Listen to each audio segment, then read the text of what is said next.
let's get a shout out for all the homos. And all the allies. Thank you. So I am super excited to be here right now. I feel so damn privileged to be standing in front of you here, to be living in a city that we can have a slut walk, to feel safe enough to participate in the slut walk. I just am so damn privileged, and it's working out right now. So I think it's awesome to be standing in front of all of you rad people gathering for so many a righteous reason. One of them being compassionate care for survivors and victims of sexual violence, right? An end to oppression in our systems and institutions that are supposed to be serving and protecting us. And, of course, accurate, accessible sexuality education for all.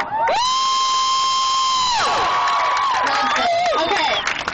So, I'm going to do a little chat-see about consent, if you don't mind. Our friends at Antioch College define consent as the act of willingly and verbally agreeing to engage in specific sexual conduct. And they've got a lovely long list of clarifying points, too.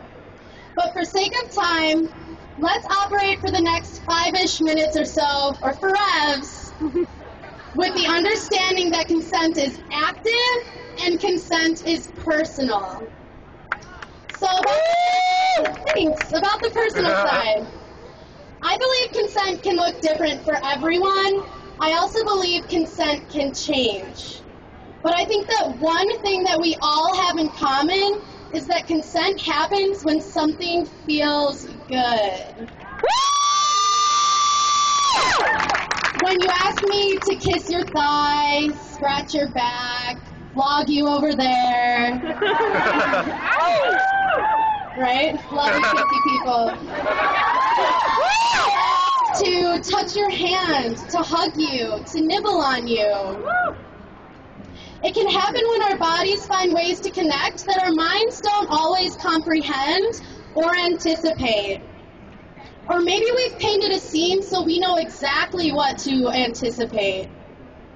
Or maybe people assume sex is something that we cannot engage in based on our identity, so we do consent differently. Whatever your situation happens to be, it's personal to you. It's personal to you and your partner. It's personal to you and your partners. So it's really personal, and it's also really fucking active. Let's talk about that. When we're talking about consent being active, we're talking about how we participate in what we do to other people's bodies and in what happens to our bodies. The new topping book tells us, full consent requires an active collaboration for the pleasure and well-being of all persons involved. So what we're talking about here is pleasure, feeling good. Some ways this can look like are by asking, can I touch you here?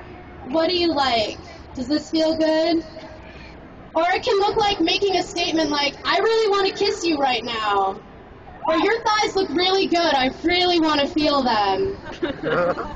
It can also be a physical signal that all people involved in the encounter have agreed upon clearly and then work it out that way. But what's most important, maybe, it's really important, is that the responsibility falls on the person initiating the act to ask for consent. In the beginning of the encounter and throughout the entire encounter, we all know.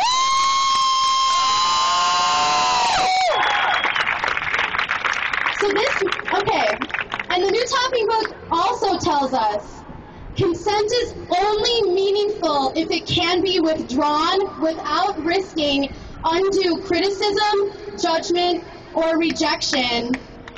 Respect for consent is mandatory. So this means we must be practicing consent throughout all phases of the encounter. Just because I give you a blowjob doesn't mean I'm going to let you stick it in.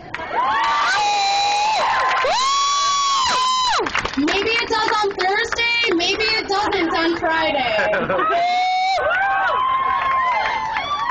you must do consent in whatever way we agree upon doing so, and respect my choice to be silent and then don't move forward.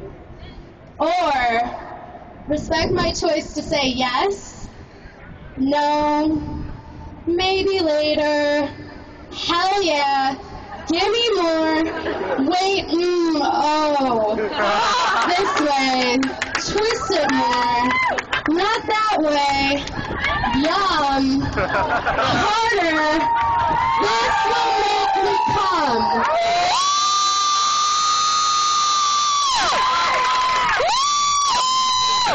I think that's sufficient. You are all super fucking hot, and I love this view. Oh my god, let's go party!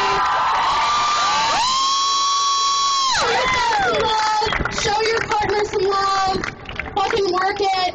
Check out Sheer, we're sexuality, health, education to end rape. It's sheeronline.org. Join this really sexy consent revolution that we're already a part of today.